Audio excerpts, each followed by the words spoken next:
1 April 2026થી આપણા બધાની salary double થઈ જવાની છે.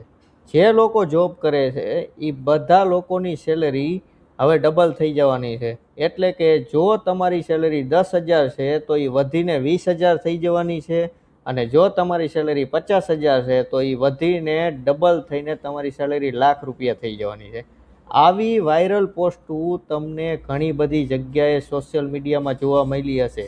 તો તમને શું લાગે છે, એ જે પોસ્ટ છે, એ જે ન્યૂઝ છે, એ રિયલ છે કે ફેક છે? ચાલો આપણે એને સમજીએ કે એકચ્યુઅલમાં ઇન્ડિયાની અંદર એવા કોઈ નવા નિયમ આવ્યા છે જેના હિસાબે એમ્પ્લોયની સેલરી ડબલ થઈ જવાની છે. તો ચાલો આપણે સમજીએ. પહેલાં તો હું તમને એ ક્લિયર કરી દઉં કે એ જે ન્યૂઝ છે એ કમ્પ્લીટલી ફેક છે. ગવર્મેન્ટનું કોઈ પણ પ્રકારનું એવું એનાઉન્સમાં નથી, ઓફિશિયલી એનાઉન્સમેન્ટ નથી કે તમારી સેલરી 1 એપ્રિલ 2026થી ડબલ થઈ જવાની છે. પણ હા, ઇન્ડિયામાં નવા વેજ રૂલ પ્રમાણે તમારા સેલેરી સ્ટ્રક્ચરની અંદર ચેન્જ થવાનો છે. એટલે કે અત્યાર સુધી આપણને જે બેઝિક મળતું હતું એ ઓછું મળતું હતું સેલેરીની અંદર. એટલે કે કોઈ કંપની 30%, 35% બેઝિક આપણું સેટ કરતા હતા. પણ હવે બેઝિક આપણું મિનિમમ ગવર્મેન્ટના રૂલ્સ પ્રમાણે 50% સેટ કરવાનું આવશે.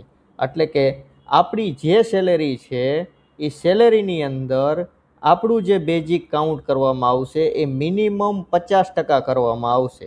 હવે જો આપણું બેઝિક 50% કરવામાં આવશે તો સેલેરી એટલે કે બેઝિક જે છે, બેઝિકના બેઝ ઉપર આપણું પીએફ અને ગ્રેજ્યુટી કાઉન્ટ કરવામાં આવે છે. બરોબર? તો હવે આપણી સેલેરી ડબલ તો થવાની નથી, પણ બની શકે કે આપણી સેલેરી ઘટે. આપણને જે ઇન હેન્ડ સેલેરી મળે છે એમાં આપણને થોડો ઘણો ઘટાડો મળી શકે એમ છે. તો ચાલો સમજીએ કેવી રીતના. હવે જો મારી બેઝિક સેલેરી 50% સેટ કરવામાં આવે તો મારા પીએફના અમાઉન્ટમાં થોડો ઘણો વધારો થઈ શકે એમ છે. હવે જો પીએફમાં વધારો થશે એનો મતલબ કે કોન્ટ્રીબ્યુશન વધારે થશે, તો મારી જે ઇન હેન્ડ સેલેરી છે એમાં થોડો ઘણો ઘટાડો થઈ શકે એમ છે.